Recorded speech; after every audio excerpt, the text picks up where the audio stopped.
Ce qui se passe lorsqu'une nouvelle maison révèle des secrets qui auraient dû rester enterrés. En 2012, la famille Moreau emménage dans un ancien manoir près de Versailles. Claire, enchantée par la restauration, ignore les avertissements silencieux. Mais Sophie, la plus jeune, commence à avoir des visions d'une femme désespérée, implorant de l'aide. Une ancienne malédiction est sur le point d'être révélée et les murs du manoir cachent des secrets mortels. Seront-ils tous au bord d'un cauchemar sans fin? Préparez-vous à découvrir les horreurs cachées dans le majestueux manoir des Moreau. En 2012, la famille Moreau emménage dans un ancien et majestueux manoir près de Versailles. Claire, la mère, est enchantée par l'opportunité de restaurer le manoir à sa gloire passée. « Henri, imagine, redonnez vie à cette beauté !» s'exclame Claire, tandis que le père, Henri, reste concentré sur son nouveau travail. Sophie, la plus jeune, ressent une présence étrange dès le premier jour, mais elle est initialement ignorée par la famille. La première nuit, Sophie fait un rêve perturbant. Des couloirs sombres, des chuchotements incompréhensibles et une femme vêtue de noir qui l'observe avec des yeux tristes. « Qui es-tu » murmure Sophie dans son rêve, mais se réveille avant d'obtenir une réponse. Sophie commence à avoir des visions de Jacqueline, la femme de ses rêves, qui apparaît dans sa chambre pendant la nuit. Jacqueline parle à Sophie, implorant de l'aide et révélant qu'elle a été assassinée par son mari, Louis. « Tu dois m'aider, Sophie. »« Il est encore ici, » dit Jacqueline d'une voix désespérée. Thomas, le frère aîné, initialement sceptique, commence à croire Sophie après avoir été témoin d'un événement surnaturel. Une nuit, il voit la silhouette d'un homme, présumément Louis, fixant Sophie pendant qu'elle dort. « Sophie, j'ai vu quelque chose, quelqu'un, confesse Thomas, enfin convaincu. » Les événements étranges commencent à s'intensifier dans le manoir. Les portes se ferment toutes seules. Des chuchotements résonnent dans les couloirs et des portraits anciens semblent changer d'expression. Un jour, Sophie et Thomas trouvent un journal caché dans le grenier, écrit par Jacqueline. « Thomas, regarde ça !» s'exclame Sophie en ouvrant le journal. Il révèle des détails sur la relation abusive de Jacqueline avec Louis et comment il l'a tué pour s'approprier sa fortune. Alors que Sophie lit le journal à voix haute, le manoir réagit violemment. Les murs tremblent et un miroir se brise tout seul, reflétant l'horreur de l'histoire qu'il découvre. Claire commence à faire des cauchemars récurrents sur le manoir et ressent une présence constante qui l'observe. « Henri, il y a quelque chose qui ne va pas avec cette maison. Je le sens, » dit Claire, angoissée. Elle consulte un historien local, Pierre, qui révèle que plusieurs décès mystérieux se sont produits dans le manoir au fil des ans, tous liés à la tragique histoire de Jacqueline. « Madame Moreau, ce manoir a un passé sombre, beaucoup d'âmes perdues, » explique Pierre, hésitant à révéler toute la vérité. Claire commence à croire que le manoir est vraiment hanté.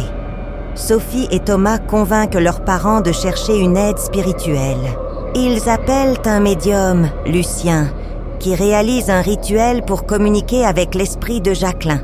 Pendant le rituel, le manoir tremble et des objets sont lancés dans les airs. Jacqueline révèle qu'avant de mourir, elle a lancé une malédiction sur Louis et le manoir, condamnant tous les futurs habitants à souffrir. Je devais faire quelque chose. Il ne pouvait pas s'en tirer comme ça, déplore Jacqueline pendant le rituel. Un flashback détaillé montre la scène du meurtre, augmentant l'empathie du public pour elle. En poursuivant leurs investigations, Sophie et Thomas trouvent un passage secret menant à une cave cachée. Thomas, je crois qu'on a trouvé quelque chose, chuchote Sophie. Là, ils découvrent les restes de Jacqueline et une série de documents prouvant les crimes de Louis. En touchant les os, le manoir semble réagir, déclenchant une série d'événements paranormaux violents.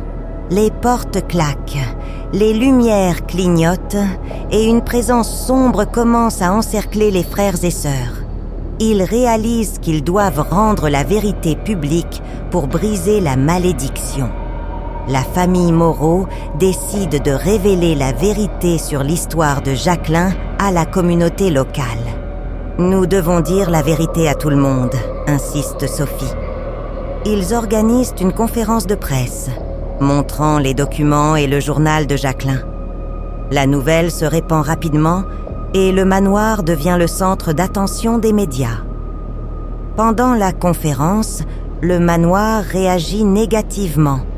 Les fenêtres se brisent et une sensation d'oppression se répand dans le lieu. Quelque chose ne veut pas qu'on révèle ça, commente Thomas, regardant effrayé la maison.